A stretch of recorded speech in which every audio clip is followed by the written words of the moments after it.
I'm going to read from today that I published almost a year ago. In 3 days it will be exactly a year. And it's called... Thank you. It's called You Can Change Your Mind, simply because you can. I spent so much of my life just feeling like I was stuck in decisions I'd made a year ago or years in the past or in my childhood, because I felt like I knew best back then, but then I eventually learned that I kind of know best now. So changing my mind always liberates me, and I encourage people to do just that. So yeah, I'm going to read some poems from the book. I hope you enjoy them. And yeah, let's get started.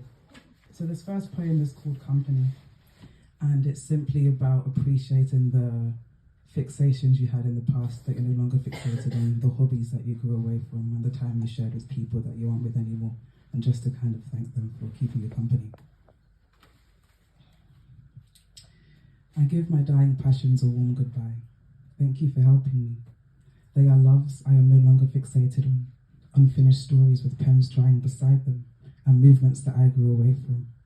In leaving them all behind, I forge an extension of myself, for an incomplete project is still worth commendation. Once it kept me company, and that's all there is to it. I am no longer frustrated by what I stopped doing, lose interest in, or simply abandon, for my heart knows when it meant a lack of effort, and that is a different story. But to the things that faded away with time, I appreciate what you did for me, and I look forward to what I'll embrace in the future, while holding tight to my current loves as if I will never let them go. Company.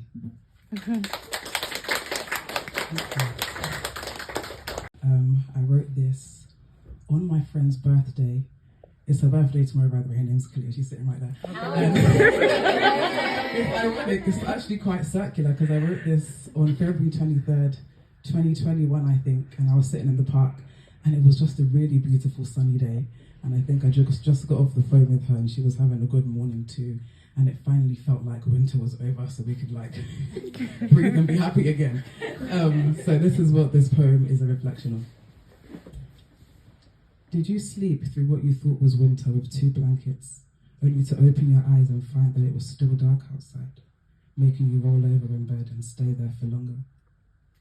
But then, realizing that troubles don't last, did you wake up one day to the sun shining outside, finally, onto dry window panes and pavements?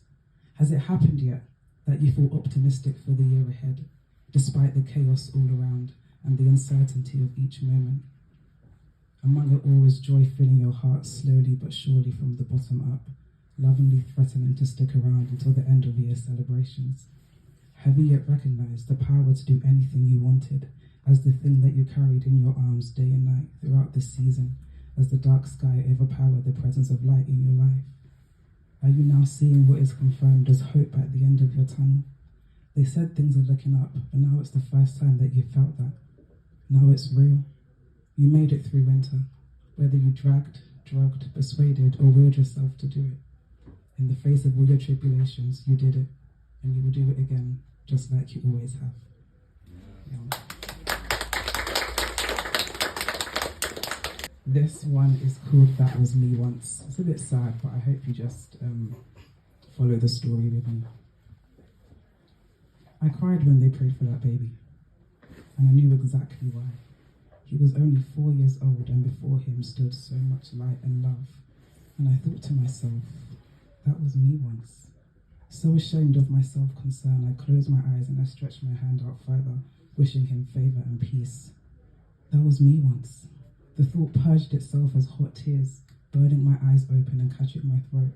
How can I cry as they pray for a baby? That was me once. I was meant to be the head and not the tail. Loved by many and overtly blessed. I was meant to be happy and successful. I cried at the hope for him that was mirrored and shattered in me. He'll be broken-hearted, I thought. Then I instantly rebuked it because he was only 4 years old. But once, that was me. We sang happy birthday and we clapped our hands, and I wiped my tears as he ran to his mother. They prayed for me once too, his prayer so futile. 18 years later, the atmosphere is infected with longing and pain. It was selfish, I know, but I cried when they prayed for that baby. Yeah, a bit of sad one, so.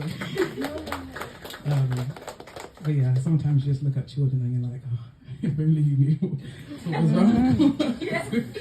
But at the same time, you know, there are so many happy times in life that you can wish your child was going to have, and they certainly will, so yeah.